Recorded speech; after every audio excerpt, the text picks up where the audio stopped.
성도가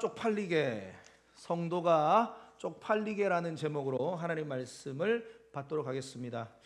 우리 지난주 말씀 잠깐만 돌아보면 사울 왕, 다시 말하면 이스라엘의 1대 왕입니다. 이스라엘 1대 왕 사울 왕이 왕위에 등극하고 그의 나이가 30세가 됐었죠. 그리고 제가 이렇게 말씀할 때는 이렇게 블랙 화면으로 좀 바꿔주셔도 좋을 것 같아요. 지금 말씀 이제 다 끝났으니까 블랙 화면으로 바꿔주시면 좋을 것 같아요. 그가 사울 왕으로 등극하고 그에게는 이제 2년이라는 어떻게 보면 골든 타임이 주어졌어요. 이 골든 타임 동안에 그는 선택할 수 있습니다. 정말로 하나님의 말씀대로 하나님을 전심으로 사랑하며 따라서 살아갈 것인가, 아니면 자기의 생각과 의지대로 인생을 살아갈 것인가, 그 둘 중에 한 가지를 그는 선택할 수 있는 중요한 기로에 있었죠. 그런데 그는 하나님께서 기뻐하시는 길로 가지 않고 사람들이 원하는 쪽으로 자기 마음이 그렇게 흘러가 버렸습니다. 한번 사진 보여주세요. 첫 번째 사진 보여주세요.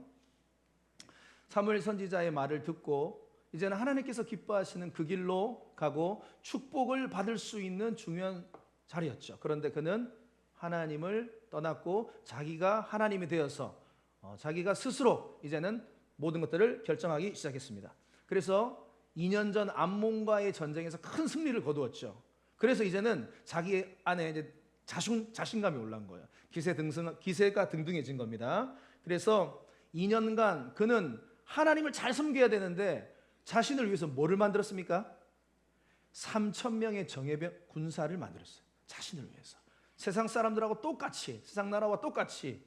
결국 그는 독단적으로 블레셋과 전쟁을 했고 한 방 맞았습니다. 그래서 수많은 블레셋 군대들이 올라와서 이스라엘 백성들이 뿔뿔이 흩어져 버렸죠. 다음 사진 보여주세요. 엄청난 대군이 올라와 버린 거죠.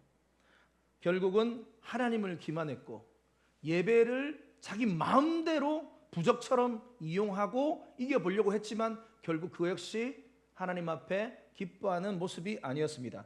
세 번째 사진 보여주세요. 예배가 목적이 돼야 되는데, 하나님을 사랑하고 주님을 높이고 주님을 사랑한다고 고백하는 것이 목적이 돼야 되는데 예배를 한낱 부적처럼, 무당집에 사용하는 부적처럼 그렇게 사용하려다가 하나님께 버림을 받게 됩니다. 자, 오늘 본문으로 이제 들어가서요, 이제 모든 백성들은 거의 다 도망을 가버리고 이스라엘 백성들은 부들부들 떨고 있고 이제는 풍전등화와 같은 그런 상황입니다. 그때 사울 왕은 어떠한 모습을 보이고 있는가? 사무엘상 12장 2절 말씀인데요, 같이 한번 읽겠습니다. 시작. 사울이 기브와 변두리 미그론에 있는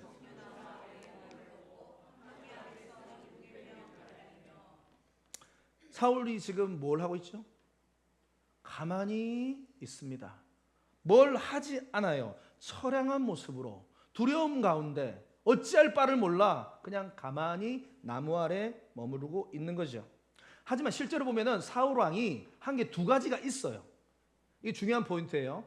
성경은 가만히 있으면 자기가 뭘 합니다. 두 가지. 그게 뭐냐? 첫 번째는 사무엘 대신, 자기를 떠나간 사무엘 선지자 대신 자신의 개인 제사장을 고용합니다.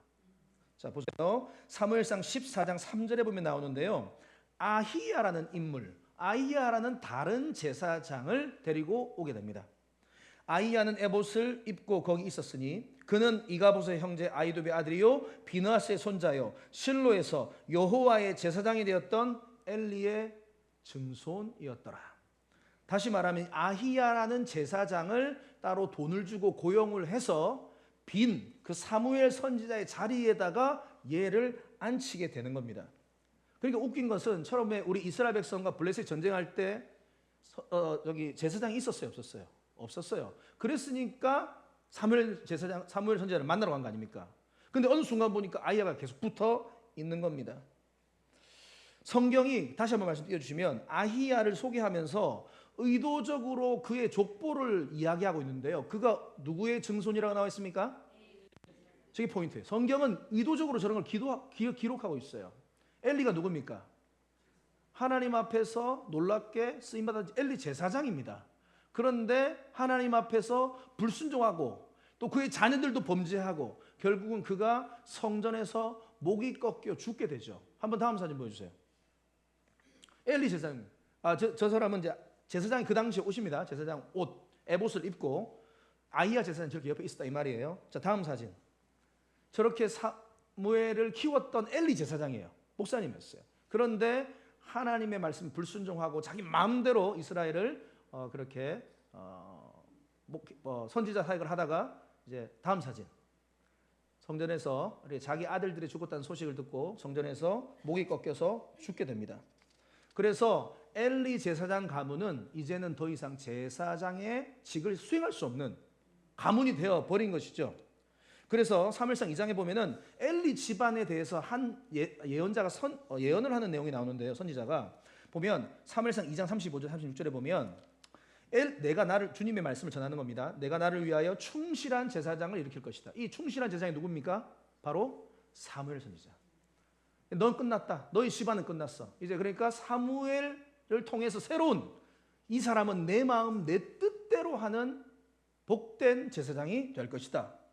그리고 너의 집에 남은 사람들은 36절에 보면 각기 와서 은 한 조각과 떡 한 덩이를 위하여 이제 청하게 될 것인데 내게 제사장의 직분을 하나 맡겨 내게 떡 한 조각을 먹게 하소서 하리라. 이게 무슨 말이냐? 그러니까 제사장의 역할에서 이제는 하나님께 버림을 받았어요. 근데 이제는 어떻게 하냐? 먹고 사는 문제를 위해서 제사장을 잡처럼 직업처럼 하는 그 자리에 있게 될 것이다. 너희 가문에 그 사람들이. 그러니까 완전히 그냥 하나님 앞에 그렇게 버림을 받은 겁니다. 그러니까 이 아히야 선지자를 엘리의 증손을 사울 왕이 불안한 거예요. 전쟁을 나가려고 하는데 이제는 사무엘은 저기 가버렸지. 옆에 하나가 뭐가 필요해. 부적이 필요해. 그래서 아히야를 돈을 주고 얘를 고용한 거예요. 떡 한 조각을 주고 은 한 덩어리를 주고 이 사람을 쓰고 있는 거예요. 그러니까 사울 왕은 부적이 필요했고 아히야는 돈이 필요한 겁니다. 슬픈 만남이었죠. 오늘날도 그런 교회들이 참 많죠. 어떻게 보면은 교회들이 설교만 잘하면 됩니다. 설교만 필요로 하는 교회. 설교만 하고 딴 건 하지 마세요. 우리가 다 하겠습니다. 그런 식으로 하는 교회도 있죠. 그리고 또 목회자 입장에서는 일자리가 필요하니까 월급만 잘 주면 돈만 잘 주면 언제든지 어디든지 자기 삶을 바치지 아니하고 그런 안타까운 만남이 된 겁니다. 사랑하는 성도 여러분, 우리 미라클 교회는 그런 교회가 되지 않기를 바랍니다. 목회자인 저도 은 한 조각 또 떡 한 덩이를 위해서 목회하는 초라 목회자가 아니라 정말로 주님의 마음으로 여러분들의 한 영혼 한 영혼을 사랑하고 섬기며 여러분들이 든든히 주님의 자리로 서갈 수 있도록 최선을 다하는 목회자가 될 것입니다. 그 여러분들도 제발 부탁드립니다. 나중에 목회자 목줄 붙잡고 흔들지 마세요. 설교만 잘하란 말이야. 딴 거 필요 없어. 부흥만 시키라고. 나머지 우리가 다 한다. 해가지고 그런 교회가 되시면 안 됩니다. 사울이 악한 행위가 하나 더 있었어요. 뭐냐면 또 다른 부적이 필요해. 이 사람한테는. 이 참 부적 좋아해요. 뭐냐? 사무엘상 14장 18절에 보면은 사울이 아이에게 이르되 하나님의 궤를 이리로 가져오라. 이게 무슨 말입니까? 다시 말하면 요걸로도 불편해. 부족해. 그래서 하나 더. 언약궤를 가져와라. 이제 전쟁을 나갈 때 이 언약궤를 앞세워 가지고 전쟁에 나가면 혹시 승리할 수도 있어. 왜냐하면 이미 사무엘상 4장에 보면 그런 경험이 있거든요. 이스라엘과 블레셋이 사무엘상 4장에 보면 싸웁니다. 그런데 언약궤를 가져와서 앞세우다가 안타까운 사실은 져요. 그리고 블레셋이 언약궤를 뺏들어갑니다. 한번 사진 보여주세요. 저 언약궤 아시죠? 네. 저 언약궤를 앞세우면 무조건 전쟁에 승리한다라는 그러한 부적 같은 믿음이 사울 왕에게 있었던 것입니다. 그러다가 언약궤가 뺏겨버리죠. 블레셋 땅에. 그리고 블레셋 땅에서 7개월 동안 있습니다. 그런데 그 신상에다 있는 데다 넣어놨더니 그 신상에 목이 다 깨어지는 거예요. 그래서 이 블레셋 사람들이 다고온 신상이 막 목이 날라가고 그럽니다. 그래서 어쩔 수 없이 다시 돌려줍니다. 그래서 지금 사울 왕이 가지고 오라고 말하는 거예요. 자, 우리가 여기서 배울 수 있는 영적인 레슨이 뭐냐? 바로 종교인 사울에서 한번 다음 자막 보여주세요. 종교인에서 우리는 어디로 가야 된다? 신앙인으로 가야 된다. 사울 왕의 모습을 가만히 보면요, 참 믿음이 좋아 보이는 성도같이 보여요. 그러지 않아요? 종교적인 행위 열심입니다. 항상 옆에 목사님 끼고 있고, 항상 언약궤 끼고 있고, 뭔가가 종교적인 행위를 봤을 때는 상당히 뭔가 있어 보입니다. 그런데요, 그는 그 모든 것들이 다 하나님과의 관계는 생각하지 않고 자신의 승리를 위해서. 다시 말하면 종교적인 행위보다 하나님의 관계를 우선시해야 되는데 하나님과의 관계는 관심이 없는 거예요. 부적처럼 와서 예배드리고 부적처럼 헌금하고 그렇게 하고 있는 겁니다. 사랑하는 성도 여러분, 항상 우리는 이 종교적으로 하나님의 뜻을 먼저 묻는 백성들이 되시기를 바랍니다. 모르면 물어봐야죠. 하나님 어떻게 해야 됩니까? 이렇게 해야 됩니까? 저렇게 해야 됩니까? 그래서 그 가운데 끊임없이 우리는 신앙인으로 가야 돼요. 신앙인은 하나님의 뜻을 물어보는 사람이에요. 여러분 이번 한 주 동안 하나님 뜻을 많이 물어보셨나요? 대답이 없습니까? 여러분 화장실에 똥 누면서도 물어보셔야 돼요. 차 타고 가면서도 물어보셔야 돼요. 잠을 자기 전에도 물어봐야 돼요. 아침에 일어나도 물어봐야 돼요. 주님 어떻게 해야 됩니까? 주님 어떻게 해야 됩니까? 자, 넘어가서 이제 최악의 상황으로 치닫습니다. 뭐 가져왔는데 변화가 없어. 전쟁이 안 돼. 아무것도 안 돼. 이길 가능성은 거의 0입니다. 그런데 여기 상황 가운데 놀라운 한 인물이 등장합니다. 누굴까요? 바로 그 사람이 사울 왕의 아들인 요나단이라는 이름 들어보셨나요? 요나단. 저는 참 말씀을 준비하면서 이 놀라운 게 뭐냐면 이런 사울 왕 밑에 이런 문제 많고 도저히 상태가 안 좋아 보이는 이 사울 왕 밑에 요나단 같은 인물이 있다는 게 너무 놀랍다. 도대체 이런 신비는 어떻게 해석을 해야 되나? 좀 그런 생각을 많이 하는데요. 요나단이라는 인물이 등장합니다. 그리고 그가 놀라운 믿음으로 이스라엘 전체 위기를 돌파해 나가기 시작해요. 전체를 분위기를 바꿉니다. 사무엘상 14장 1절에 보십시오. 하루는 사울의 아들 요나단이 지금 전부 다 쫄아가지고 지금 막 불붙 붙고 있는데 자기의 무기를 든 소년에게 이르되 우리가 건너편 블레셋 사람들의 부대로 건너가자. 죽으러 가자는 말이잖아요, 거의. 그래서 지금 거의 말도 안 되는 얘기를 하고 있습니다. 그의 아버지는 아뢰지 않았다. 놀라운 믿음이 그 안에서 작동하기 시작하는데 사무엘상 14장 6절에 보면 그의 믿음의 고백을 들어보면 그가 어떠한 믿음이 있는가를 알 수 있습니다. 같이 한번 읽겠습니다. 시작. 요나단이 자기의 무기든 소년에게 이르되 우리가 이 할례 받지 않는 자들에게로 건너가자. 여호와의 달리지 아니하이느라. 사진 한번 보여주세요. 저렇게 기어 올라가서 자기 무기든 소년과 함께 전쟁을 치르는 겁니다. 다시 한번 말씀 띄워주세요. 뭐라고 고백합니까? 우리가 이 할례 받지 않은 자들에게로 건너가자. 이 말은 무슨 말이냐면 저들은 할례 받지 않았고 나는 뭐다? 나는 할례 받은 백성이다 이 말이에요. 나는 할례 받은 백성이다. 이 말은 무슨 말이냐면 나는 하나님께 선택받은 백성이다. 나는 하나님께서 나를 구원받은 백성이다. 하나님께서 나는 많고 많은 사람들 중에 나를 택하신, 나는 택함 받은 백성이다 이 말이에요. 그러니까 그 믿음이 있는 거예요. 하나님은 나를 택하셨어. 하나님은 그래서 나와 함께 하셔. 하나님은 오늘도 나와 함께 하셔. 그래서 나는 가면 승리한다라는 겁니다. 여러분 이것은 놀라운 자기 정체성입니다. 나는 할례 받은 백성이다. 나는 구원받은 백성이다. 나는 많고 많은 사람들 중에 하나님께 선택받은 백성이다. 여러분 이 믿음이 여러분들에게 있습니까?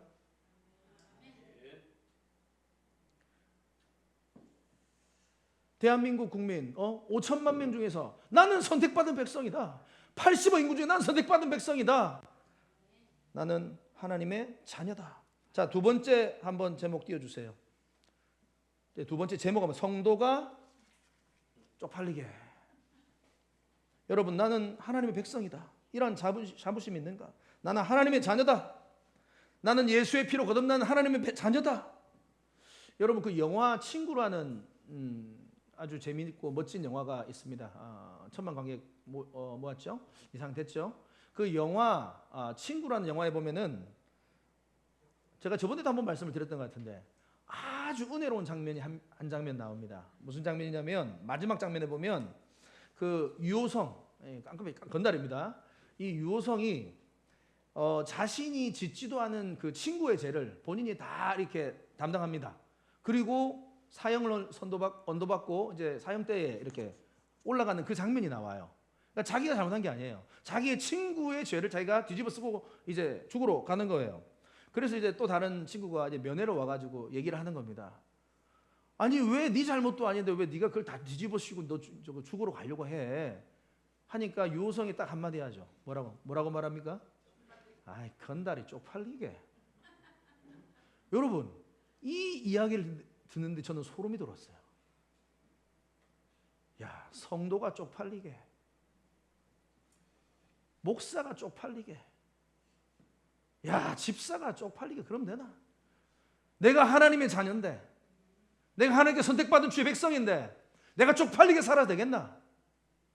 여러분 이 자부심으로 살아가시기를 바랍니다. 아 내가 내가 성도인데 쪽팔리게. 너무 긴가요? 여러분 요나단에게는 이 자부심이 있는 거예요. 내가 하나님께 선택받은 백성인데, 나 할례받은 백성인데, 야 돈이 뭐라고, 야 집이 뭐라고, 내 건강이 뭐라고, 하나님이 나의 아버지신데, 나는 주의 자녀인데, 나는 주님 앞에 이 세상 그 무엇과도 바꿀 수 없는 소중한 존재인데, 여러분들에게 이런 믿음이 있기를 바랍니다. 성도가 쪽팔리면 안 돼요. 그래서 자 다음에 그래서 가는데요, 여기서 중요한 영적인 원리를 하나 발견할 수 있습니다. 하나님의 백성은요, 하나님의 공동체는 공격하는 공동체예요. 다시 말하면 수비만 하고 있으면 안 됩니다. 오늘 말씀에 그게 나와요. 하나님의 교회는 수비하는 공동체가 아니라 무슨 공동체? 영적으로 세상을 공격하는 공동체입니다. 마태복음 16장에 보면은 교회라는 단어가 처음으로 등장을 해요. 베드로와 얘기하면서 마태복음 16장 18절에 보면 주님 말씀하십니다. 또 내가 내게 이르노니 너는 베드로라. 내가 이 반석 위에 내 교회를 니 음부의 권세가 이기지 못하리라. 이게 좀 번역이 조금 아쉬워요. 이게 음부의 권세가 우리 교회를 공격하고 성도를 공격하면 우리는 막는다, 잘 막으면 된다, 이런 뉘앙스가 나잖아요. 그런데 영어 성경을 보면 이게 정확하게 나와요. 영어 성경을 보면은 음부의 권세를 뭐라고 표현하냐면 가지고 저 노란색 계속 똑같습니다. 지옥의 문 이런 말이에요. 사탄의 문이라는 게이트라는 단어가 나옵니다. 다시 말하면 음부의 권세가 우리를 공격한다는 개념보다는 교회, 처치가 사단의 문을 깨뜨린다 이 말이에요. 대문은 수비하는 그 영역이다 이 말이에요. 그러니까 하나님의 교회는 사단의 권세를 깨뜨려서 여는 역할을 한다 이 말입니다. 그래서 여러분들이 직장에서 또는 사람을 만나면서 믿지 않는 자들을 만날 때 여러분들의 영권으로, 여러분들의 복음으로 그 사람의 마음의 문을 깨뜨려서 여는 은혜가 있기를 바랍니다. 그래서 세 번째, 세상을 공격하는 교회. 좀 띄워주세요. 세상을 공격하는 교회라는 이미지를 여러분들이 가지고 계셔야 돼요. 날마다 뭐 수비만 하고 공격 그런 게 아니에요. 우리가 대표 기도할 때 이렇게 기도할 때가 있어요. 주님 오늘도 이번 한 주 우리 미라클 교회 성도님들을 지켜주셔서 감사합니다. 일면은 맞지만 100점짜리 기도문은 아니에요. 무슨 말이냐? 우리는 다시 말해서 복음으로 저 사단의 영역들을 깨트려서 계속 우리의 영역을 넓혀 나가는 겁니다. 자, 누가복음 10장에 보면은 예수님께서 그렇게 하셨어요. 70명의 제자가 나오는데 사진 보여주세요. 70명의 제자를 2명씩 짝을 지어서 전도 보냅니다. 복음을 들고 보내는데 이렇게 보내고 돌아와서는 저 제자들이 뭐라고 말합니까? 주여, 사단도 주님의 이름 앞에 굴복하더이다 이런 표현이 있어요. 그냥 공격하러 나간 거예요. 복음을 들고 믿지 않는 내 불신 남편에게로, 불신 자녀에게로, 또 우리 직장 안에서, 또 우리의 가정 안에서 우리가 그런 개념으로 이 땅을 살아가야 하는 것입니다. 그래서 그들이 우리의 공격을 받고 그들이 주님 앞에 돌아오거나 오히려 사도행전에 보면 분노하거나 뭐 이런 반응들이 나와야 되는 거예요. 요나단은 놀라운 믿음이 있었어요. 사단의 문을 공격하는 겁니다. 그 사단을 공격을 해서 여호와의 구원은 숫자 있지 않다. 숫자 있지 않다. 주님의 도우심이 있다. 자, 그런 개념입니다. 자, 이제 올라갑니다. 다시 사무엘상 14장 13절 14절을 보시면 요나단이 손발로 기어 올라갑니다. 이게 지금 무슨 장면이냐면 지금 계곡과 계곡 사이에 있는데 그 계곡을 타고 올라간다 이 말이에요. 두 명이서 올라가는데 그 무기를 든 자도 따랐더라. 블레셋 사람들이 요나단 앞에 엎드려집니다. 올라가서 이제 칼로 무찌르러요. 무기를 든 자가 따라가며 죽였으니 요나단과 그 무기를 든 자가 반나절 가리 안에서 처음으로 쳐 죽인 자가 몇 명요? 20명 정도 죽게 됩니다. 사진 한번 띄워주세요. 저기 믹마스와 게바의 그 협곡 사이에 들어가고 있는 거예요. 보이세요? 믹마스, 게바, 여기 요 사이에 지금 지금 들어가는 거예요. 지금 그 블레셋 그 계곡 위에 있는 그 블레셋을 공격을 하고 있는 거예요. 다음 사진 보여주세요. 저렇게 올라가는 거예요. 여러분 상상해 보세요. 공격 전쟁을 하는데 밑에서 업힐, 그러니까 언덕으로 올라가서 공격하는 게 승산이 있을까요? 다운힐, 그러니까 위에서 내려와서 공격하는 게 위에서 공격하는 게 더 승산이 있을까요? 근데 오늘 보니까 밑에서 기어 올라가요. 그래서 성경에 보면은 올라가는데 뭐라고 말하냐면 하나님의 사인을 구합니다. 만약에 저들이 우리 보고 올라와봐 한번, 우리 한번 기다려줄게 이렇게 하면 하나님의 사인으로 알고 우리가 올라가자. 근데 올라오지 마. 그러면 올라가지 말자. 기도원처럼 잠깐 사인을 물어봐요. 근데 얘네들이 보니까 웃기거든. 두 명이 저 굴속에서 나왔네 이런 거예요. 블레셋이. 블레셋군. 굴속에서 나왔네. 올라와봐라. 뭐하노? 한번 너희들 얼굴이다 구경해보자. 이렇게 말합니다. 그래서 하나님의 뜻으로 알고 둘이 올라가고 있는 거예요. 그래서 안 죽여요 쟤네들이. 만약에 그게 공격병으로 알고 있었으면 죽였을 텐데 뭐지 이거 투항인가? 이렇게 생각하고 아마 있었을 것 같습니다. 오자마자 돌변해가지고 갑자기 무공을 해가지고 그 20명의 블레셋 군대를 다 물리쳐버린 겁니다. 할렐루야. 그러니까 하나님이 상황을 이렇게 만들어 가시는 거예요. 그런데 더 놀라 3시간 안에 죽였죠. 그만큼 반나절. 더 놀라운 일들이 벌어지는데요. 14장 15절에 보면 들에 있는 진영과 모든 백성들이 공포를 떨었다. 다시 말하면 저 뒤쪽에 보면은 블레셋 본진이 있어요. 그 엄청난 본진에 있는 사람들이 저 위에 보니까 뭐가 막 북적북적 거리는 거예요. 사람들이 싸우는데. 그런데 20명이 죽는 것을 보고 그 밑에 있는 수십만 명의 블레셋 대군이 두려움에 떨기 시작하는 겁니다. 하나님이 일하고 계신다 이 말이에요. 부대와 노략군들도 떨었고 더 놀라운 사실은 땅이 진동합니다. 갑자기 진동하면서 얼마나 놀랍게 진이 일어나는 거예요. 이는 큰 떨림이었더라. 저기 좋은 성경책에 보면은 큰 떨림 옆에 보면 1번이라고 적혀 있습니다. 1번 옆에 읽어보면은 하나님이 떨리게 하셨다 이런 표현이 있거든요. 좋은 성경책에 보면 있습니다. 그런 게 있습니까 여러분? 좋은 성경책입니까? 없으면 이게 좀 바꾸셔야 돼요. 저 큰 떨림 옆에 1을 하고 가로 방가로 있죠. 그럼 저 밑에 따라가 보면 하나님이 떨리게 하셨다. 하나님이 막 지진을 허락하시고 두려움을 허락하시고 지금 난리가 나고 있는 겁니다. 왜? 주님을 온전히 신뢰하고 앞으로 공격했던 요나단 한 사람 때문에. 자, 또 이상한 일들이 벌어집니다. 사무엘상 14장 20절에 보면은 사울과 그와 함께한 모든 백성이 모여 전장에 가서 본즉, 저희가 소란스러우니까 가서 본 거예요. 사울하고 이스라엘 백성 쫄아 있다가 본 거예요. 블레셋 사람들이 각각 칼로 자기 동무들을 침으로 크게 혼란. 블레셋 사람들이 서로 싸우고 있는 거야. 이게 뭐지? 했는데 21절에 보면 이유가 나옵니다. 21절에 전에 블레셋 사람들과 함께하던 히브리 사람이 사방에서 블레셋 사람들과 함께 진영에 들어왔다. 그들이 돌이켜 사울과 요나단과 함께한 이스라엘 사람들과 합하였다. 이게 무슨 말이냐면 예전에 블레셋의 부역을 어쩔 수 없이 하러 간 이스라엘 백성들이에요. 그 속에서 블레셋의 갑옷을 입고 자기들도 블레셋 군인처럼 서 있었던 사람이에요. 그런데 저기서 지금 난리가 나고 뭔가 심상치 않고 막 두려움이 임하니까 여기 있던 블레셋의 지금 군대 안에 들어와 있던 그 사람들이 억지로 부역을 하던 자들이 돌이켜서 갑자기 팔을 빼어들고 자기의 블레셋 사람들을 죽이고 있는 거예요. 무슨 벌어진 겁니다. 이해가 됩니까? 뭐가 지금 이상한 일들이 자꾸 벌어지고 있는 거예요. 또 있어요. 자, 14장 20절에 보면 이번에는 에브라임 산지에 숨어 있었던 이스라엘의 모든 사람들이 다 튀어나옵니다. 저번에 동굴들 산에 도망갔던 사람들이잖아요. 그 사람들이 갑자기 낫하고 곡괭이를 들고 나와가지고 블레셋 사람들을 공격하기 시작하는 겁니다. 여러분 4번 한번 띄워주세요.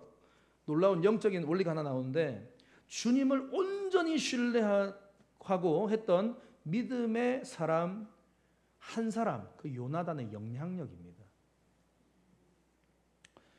여러분 한 사람이 중요한 거예요. 수만, 수천, 수십만 필요 없어요. 여호와의 구원은 숫자에 있지 않아요. 주님을 온전히 신뢰하고 목숨을 아끼지 아니하고 앞으로 나아갈 때에 하나님은 그 한 사람을 통하여서 가정과 직장과 나라와 민족을 바꾸실 줄을 믿습니다. 온 이스라엘이 두려움에 떨었어요. 전부 다 그냥 마치 얼어버린 것처럼 가만히 있었어요. 그런데 요나단 한 사람을 통해서 그의 병기된 사람과 함께 움직였더니 20명의 블레셋 사람들이 죽고 또 블레셋 안에서 또 사람들이 돌아오고, 다시 말하면 블레셋 군대로, 세상의 군대로 부역하던 자들이 요나단 한 사람 때문에 하나님의 군대로 돌아서는 겁니다. 저는 이 말씀을 준비하면 이런 생각이 들었어요. 우리 미라클 교회의 믿음의 사람 한 사람으로 인해서 지금 신앙생활을 중단하고 세상으로 가버리고 동굴로 숨어버린 그 수많은 사람들이 있잖아요. 그 한 사람, 주님께서 요나단이라는 사람을 통해서 우리 미라클 교회로 돌아오게 할 줄을 믿습니다. 이것이 요나단 한 사람의 영향력의 힘이에요. 하나님은 그러한 사람을, 또 그러한 교회를 찾고 계시는 것입니다. 자, 마지막 한 가지만 더 살펴보고 마칠게요. 그래서 이스라엘 백성들이 사실은 블레셋과 전쟁을 하기 위해서 모였는데 무기를 가진 사람이 실제로는 몇 사람이었을까요? 성경에 보면은 사무엘상 13장 22절을 보십시오. 싸우는 날에 사울과 요나단과 함께한 백성의 손에는 칼이나 창이 없어요. 철기 문화가 아니었다 이 말이에요. 블레셋은 철기 문화였는데 오직 누구와 누구요? 사울과 그의 아들 요나단만 칼이 있어요. 나머지는 다 이제 곡괭이 들고 낫 들고 삽 들고 막대기 들고 이렇게 있는 겁니다. 이렇게 항상 이스라엘은 그렇게 싸웠어요. 여러분, 우리에게 영적인 하나 깨달는 은혜가 뭐냐면, 다섯 번째, 가진 자에게는 주어진 책임이 있어요. 가진 자에게는요, 하나님께서 뭔가를 맡기셨다. 그럼 그 사람에게는 책임입니다. 이게 무슨 말이냐? 지금 이 상황을 역전시킬 수 있는 사람은 사실은 사울이나 요나단 두 사람밖에 없어요. 왜냐? 아버지와 아들이 이 두 사람이 지금 뭔가를 해야 되는데 이 모습이 완전 상반됩니다. 사울은 땀들은 없는 무기를 자기는 가지고 있어요. 그런데 어떻게 하고 있냐? 가만히 있어. 두려움에 떨면서. 그런데 요나는 어떻게 합니까? 그 칼을 가지고 나가 전쟁에서 지금 이 모든 상황을, 전세를 뒤집어 버리고 있는 거죠. 여기 무기 대신에 한번 다른 걸 넣어볼 거예요. 무기 대신에 돈을 한번 넣어보세요. 무기 대신에 재능을 한번 넣어보세요. 무기 대신에 기술, 사회적 지위, 시간, 이런 것들을 한번 넣어보세요. 남들은 가지지 않았는데 내가 가지고 있는 게 있어요. 한번 곰곰이 생각해 보십시오. 남들 대신에 내가 돈이 있을 수 있어요. 남들 대신에 재능이 있을 수 있어요. 남들 대신에 시간이 있을 수 있어요. 이것을 가지고 우리는 사울처럼 행동할 수도 있고 요나단처럼 행동할 수 있어요. 감사하게 우리 미라클 교회는 사울보다는 요나단 같은 자들이 많아서 하나님께 너무너무 감사합니다. 저는 우리 귀한 성도님들, 어떤 성도님들은 나는 남들은 없지만 나에게는 물질이 있어. 그래서 물질로 섬기는 성도님들 너무너무 감사합니다. 어떤 성도님들은 내가 물질은 좀 약하지만, 부족하지만, 현재 없지만 나에게 건강한 몸과 시간이 있어. 그걸 가지고 요나단처럼 사용하시는 분들이 계셔요. 오늘 또 찬양인도 하셨잖아요. 찬양인도의 은사와 재능이 있으니까 찬양인도 하셨고, 건반하시고, 오늘 드럼도 누가 쳤네요. 네, 드럼 또 있잖아요. 남들은 은사 없는데 딱 은사 주셔가지고 그 기술을 가지고 또 하나님 앞에 영광 올려드리고 예배하고, 어떤 성도님들은 식사로 또 열심히 또 준비하시고, 어떤 성도님들은 차량으로 열심히 준비하시고, 어떤 성도님들은 중보 기도로 열심히 준비하시고, 또 저에게는 또 무기가 말씀 사역과 기도 사역을 통해서 열심히 저에게 또 맡겨진 사역 감당하는 것이고, 여러분들에게 꼭 있는 게 있어요. 그거를 반드시 남기시길 바랍니다. 사울왕처럼 가만히 있으면 하나님께 쓰임 못 받아요. 말씀을 마무리하도록 하겠습니다. 오늘 중요한 5가지 영적 원리를 배웠는데요. 첫 번째, 여러분, 사울왕처럼 종교인으로 살다가 멸망의 길로 가지 마십시오. 예배를 헌금을, 봉사를 부적처럼 사용하지 마세요. 우리는 하나님과의 관계성 속에서 날마다 진정한 행복을 누리는 주의 백성, 신앙인 줄을 믿습니다. 두 번째, 성도가 쪽팔리면 안 돼요. 나는 할례받은 백성이다. 난 주님께 선택받은 백성이다. 누가 뭐라 한다 할지라도 나는 하나님께서 많고 많은 사람 중에서 나를 선택하셨다. 그래서 성도가 쪽팔리게 살면 안 됩니다. 세 번째, 우리 교회는 또 그리스도인들은요, 수비만 하는 사람들이 아니에요. 뭐 한다고요? 공격하는 거예요. 복음으로 예수의 이름으로 요나단처럼 나아가 승리를 경험하시는 은혜가 있기를 바랍니다. 그리고 하나님을 온전히 신뢰하고 나갔던 요나단 한 사람, 그 한 사람 때문에 이스라엘 전체가 다 바뀌어지고 전쟁의 역사가 바뀌어진 줄을 믿습니다. 그 요나단과 같은 놀라운 믿음의 사람 되시고요. 마지막 다섯 번째, 주어진 자에게는, 가진 자에게는 책임이 있다. 여러분들에게 맡긴 것 반드시 있습니다.